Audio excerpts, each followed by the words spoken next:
영의 전쟁과 사랑 마지막 시간입니다. 자, 마지막으로 장자를 죽이는 재앙입니다. 이 10번째 재앙은 하나님께서 참고 참으시다가 애굽 전역의 바로의 아들로부터 시작하여 옥에 갇힌 자녀까지 장자는 다 죽이는 사건이 일어납니다. 즉 짐승의 첫 새끼부터 전부 다 장자된 자는 다 죽습니다. 이것이 출애굽기 11장 1절에서 12절 12장 36절까지 장자를 죽이는 재앙의 내용입니다. 자, 오늘 말씀은 읽어보지 않겠습니다. 자, 여러분들 장자를 죽이는 재앙에 대해서는 여러분도 너무나 잘 알고 있을 것입니다. 자, 장자를 죽이는 재앙이 무엇입니까? 자, 영적 상태는 단번에 나빠지는 것이 아닙니다. 어느 정도는 버팁니다. 계속 버티면서 점점 사단의 세력이 그 누군가를 사로잡아 가기 시작합니다. 무엇인가 하나 찔리고 지나가면 그 자리에서 엎드러지거나 의지적 변화를 일으키면 오히려 성령을 더 부어주게 됩니다. 그러나 사소하게 여기다가 대수롭지 않게 생각하고 그냥 두면 결국 구멍이 바늘구멍만 할 때 못 들어오다가 사단이 자기 턱 머리만하게 구멍이 뚫어져 커지면서 들어옵니다. 그래서 사단이 곁에 와서 자기를 죽이고 있는데도 그것을 모르고 모든 것이 은혜가 안 되고 감사가 안 나옵니다. 그리고 졸음이 점점 오고 예배가 재미없고 찬송도 은혜가 안 됩니다. 이렇게 찬송이 길어하면서 짜증낼 수 있습니다. 이런 상태를 그냥 자연적 형상으로 생각하면 안 됩니다. 영적 싸움입니다. 이런 일이 쌓이게 되면 어느덧 회개가 안 됩니다. 오늘 10가지 재앙 중에 제일 큰 것이 무엇이냐? 회개하지 않는다는 것입니다. 그러므로 10가지 재앙보다 주님의 뜻은 무엇인가? 책망할 것이 아니라 책망한 것이 아닙니다. 회개할 수 있도록 하나님의 진리와 능력의 이음을 가르쳐 준 것입니다. 그런데 안 하는 것이에요. 그래서 결국 어떻게 됐습니까? 죽음이 오고 맙니다. 자, 10번째 장자를 쳐 죽인 사건은 장자라는 것은 그 가족 전체를 말하고 동시에 장자를 죽였다는 것은 한 개인의 인격체의 죽음이요 그 가족 전체에 대한 죽음에 대한 표현입니다. 회개하지 않을 때 하나님께서 이리 징계하시고 저리 징계하시고 이렇게 회개시키시고 저렇게 회개시키다가 끝까지 견디고 버티면 점점 더 마음이 꺾어져 가고 그러니 육체의 죽음이 오면서 영혼도 지옥에 던져지는 그 모습을 우리에게 여기서 가르쳐 주고 있는 것입니다.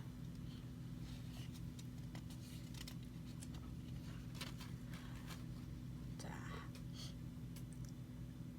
하나님을 미워하는 죄가 무엇입니까? 하나님을 미워하는 가장 큰 죄가 무엇일까요? 우상숭배입니다. 하나님을 미워하는 죄는 출애굽기 20장 5절에 보면 아비로부터 아들에게까지 3대에게 이르게 한다고 했습니다. 출애굽기 20장 5절에 보면 그들에게 절하지 말며 그것들을 섬기지 말라. 나 여호와 너희 하나님은 질투하는 하나님인즉 나를 미워하는 자의 죄를 갚되 아비로부터 아들에게로 3대까지 이르게 하거니와 이렇게 성경은 기록하고 있습니다. 그러므로 하나님을 미워하는 죄는 나 하나만의 문제가 아니라는 것입니다. 나와 나의 혈육들과 영적 공동체까지 영향을 미칩니다. 예를 들어 우리 가족에게만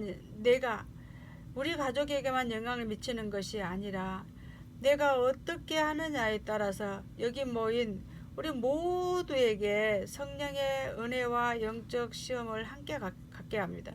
이처럼 영적 공동체 안에 영향을 미치는 것이 우두머리가 되고 우두머리 되는 분들은 혼자가 아닙니다. 여러분과 여러분들의 가족, 여러분과 형제들 그 모두에게 영향을 미칩니다. 그래서 우리는 이 장자를 죽이는 재앙 앞에서 무엇을 생각해 볼 수 있습니까? 주께 사랑과 충성을 자기와 자기 집을 구원하고 이웃까지도 구원한다는 것입니다. 우리는 이 재앙을 역으로 보아야 합니다. 그렇다면 회개치 않는 강팍함은 결국 나의 가족을 죽인다면 나의 인격과 영혼까지 죽인다면 그렇다면 거꾸로 사랑과 충성은 어떻게 하는 것인가? 나를 구원하고 내 가족을 구원하고 나아가서 이웃을 구하는 성령의 역사 사랑의 역사, 진리의 역사가 일어난다는 그 말입니다. 즉 생명을 건져내는 것입니다. 죽음은 남에게 죽음을 가져다 주지만 나의 충성은 남에게 다른 사람까지 생명을 갖게 해준다는 그 말입니다. 그래서 우리는 어떻습니까? 장자를 치는 것 대신 이스라엘 백성들을 위해서 어린 양을 죽입니다. 따라서 그 어린 양이신 예수 주님으로 말미암아 나와 나의 가족은 전부 다 죽임을 당하고 지옥에 가야 하지만 이때 살아납니다. 그 살아나게 하신 은혜 때문에 더욱 사랑과 충성에 힘쓴다면 징계와는 상관이 없습니다. 재앙과는 상관이 없습니다. 오직 사랑의 수고와 충성과 사랑의 교제만 있을 뿐입니다. 그래서 여러분에게는 어린 양이신 예수 그리스도의 그 생명과 진리와 사랑을 나누어 주고 퍼주는 사람이 되게 하실 줄 믿습니다. 그러면 결론으로 오늘 본문을 왜 여기로 정해 주셨는가?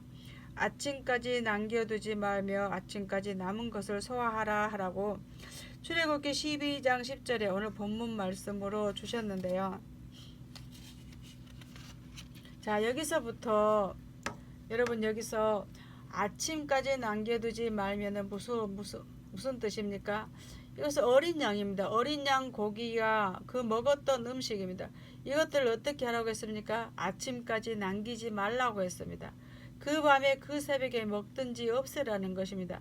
만약 먹을 수 없이 남는다면 불로 태워버리라고 말씀하셨습니다.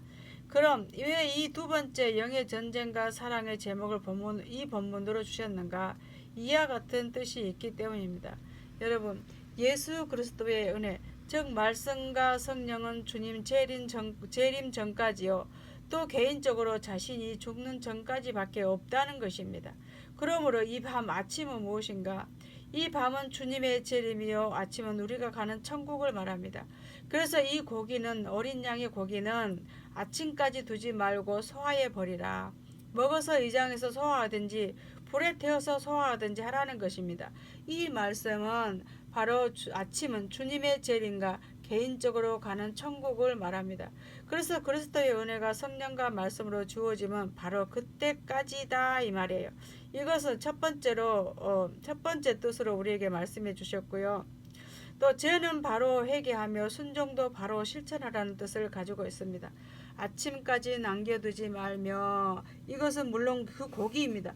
그러나 여기에서 우리에게 무엇을 말하느냐면 주님의 고기, 즉 말씀과 성령의 은혜를 통해서 주님 오시기 전에, 내가 주님 앞에 가기 전에 나의 죄악을 소멸해 버리고, 그리고 순종도 역시 때를 넘기지 말 것을 말하고 있는 것입니다. 그래서 죄도 바로 회개하고 순종도 바로 실행해라. 이것이 아침까지 남겨두지 말고 아침까지 남은 것을 다 소화하라는 의미입니다. 자, 그러면은요, 주님께 드려지지 않는 자는 그것은 그 밤에 먹은 고기와 음식을 말하는 것입니다. 결국 꺼지지 않는 불이 아침이 되면 불로 태워버리는 것. 즉 여기서 고기는 주님의 몸 대신 사람들로 비유한 것입니다. 하나님의 부르신 백성들을 말합니다. 그런데 그들이 먹는다는 표현은 무엇이냐면 주님의 말씀과 우리가 은혜를 받은 것이지만 여기서는 거꾸로 한 것입니다. 주님께서 거꾸로 어떻게 했느냐? 이제 우리가 주님의 말씀과 은혜를 받아 주님께 드려지고 연락되는 것, 이것이 한마디로 먹는 것입니다. 그런데 주님의 영광으로 드려주고 바쳐지지 않아서 재림의 때까지 남아있는 육신적 사람, 죄의 사람은 어떻게 되는가? 결국 지옥불에 던져진다는 것을 말하는 것입니다. 이렇게 세 가지 뜻을 여기에서 포함하고 있기 때문에 10가지 재앙의 결론으로 하신 말씀입니다. 하나님의 은혜가 항상 있는 것이 아닙니다. 동시에 우리는 어떻게 해야 합니까? 회개, 순종. 바로 했더라면 이 재앙과 멸망으로 들어가지 않는다는 것을 말하고 있습니다. 동시에 우리가 하나님께 무엇으로 바쳐주고 무엇으로 바쳐지는 떡이 됩니까? 순종입니다. 순종이 얼마만큼 중요하냐면 생명을 얻는 것이 순종으로 하고 지옥으로 가는 것이 불순종으로 지옥을 가는 것입니다. 그래서 이 10가지 재앙은 우리에게 무엇을 교훈합니까? 회개와 순종에 대한 것을 가르치고 있는 것입니다. 하나님은 죽을 자를 죽이지 않고 그 심령을 회개케 하셨다는 것, 순종하는 하늘의 약속을 얻게 하셨다는 것입니다. 그러므로 불순종과 강팍함 속에 멸망해 가는 애국과 그 말씀 안에서 지켜가는 이스라엘에게 아무리 어려운 재앙이 올지라도 그들에게는 하나님의 보호와 하나님의 사랑과 하나님의 축복과 주님의 이름으로 승리를 가져오게 한 것을 우리에게 보여주고 있습니다. 오늘 이 말씀은 앞서 주신 말씀과 오늘 주신 말씀을 우리에게 주신 것은 우리가 죄와 불순종에 대해서 너무나 평범하게 생각한다는 것입니다. 안일하게 생각하는 것입니다. 그래서 다시 한번 이 말씀을 짚어주면서 영적으로 로켓처럼 차고 올라가야 되는데 이것을 불이 붙다가 불발탄이 되고 떨어지고 그리고 이 로켓이 대기권을 뚫고 중력을 이기고 올라가다가 떨어진다. 왜 그러는가? 이것은 회개할 것을 회개치 않고 작고 늘어지는 부분들, 또 순종으로서 주님을 더 사랑하고 공경해야 될 부분들이 미숙함들, 이것들로 인하여 성령의 불이 로켓이 되어 하늘 높이 영적 세계 높이 능력의 높이로 올라가야 되는데 지금 안 되고 있다는 것은 말하고 있습니다. 무엇이 잡고 있다고요? 죄와 회개하지 못한 심령이라 이 말이에요. 그러므로 이것을 무슨 뜻이라고 하기 전에 오늘 나에게 직접 적용해서 끊을 것, 버릴 것, 그리고 새롭게 됨으로 말미암아 성령의 로켓이 될 수 있기를 바라는 하나님의 마음입니다. 이 말씀을 드린 이유가 어느 부분에서 회개할 것인가, 무엇을 기도할 것인가, 어느 부분에서 영적 정쟁과 주께 대한 사랑으로 승리를 들여서 정말 더 높이 치고 올라가는 거룩한 영성과 능력의 사람으로 어떻게 나아가야 할 것인가를 오늘 이 말씀을 통해서 주셨습니다. 여러분, 하나님과 말씀 앞에 순종과 사랑과 충성으로 하나님과의 사랑의 관계를 만들 것인가, 아니면 불순종과 죄악으로 하나님과의 계속 싸움을 할 것인가? 여러분은 어느 쪽이십니까? 주님께서 10가지 재앙을 주실 때에 이것이 그들에게 재앙인 것 같지만 사실은 하나님께서 이 재앙을 통해서 그들을 회개시켜서 하나님께 돌이키고자 하는 하나님의 사랑으로 주신 징계였다는 것을 오늘 10가지 재앙을 통해서 우리에게 교훈을 주셨습니다. 여러분, 승리하여서 주의 이름을 높이는 여러분 되시기를 바랍니다. 기도하겠습니다. 자비롭고 영화로우신 하나님 아버지, 오늘 10가지 재앙을 통해서 애굽 전역에 쏟아지는 이 재앙들을 통해서 주시는 교훈들을 살펴보았습니다. 이 교훈들을 심령에 새기게 하옵시고 영혼과 행실을 비교하게 하시옵소서. 그러므로 회개할 것 회개하고 진정과 순종으로 사랑으로 순종으로 들어가서 주님의 사랑, 주님의 능력, 주님의 진리를 높음으로 올라가게 하여 주시옵소서. 우리 모두가 영적 회복과 영적 높음으로 올라가서 주 예수의 이름을 더욱더 세상에 증거하고 하나님 앞에 칭찬과 존귀를 받을 수 있는 우리 모두가 되게 하여 주시고 하나님과의 사랑의 관계를 잘 이루어서 화평을 이루는 우리 모두가 될 수 있도록 하나님 축복해 주시옵소서. 감사하며 예수 그리스도의 이름으로 기도하옵나이다. 아멘. 감사합니다.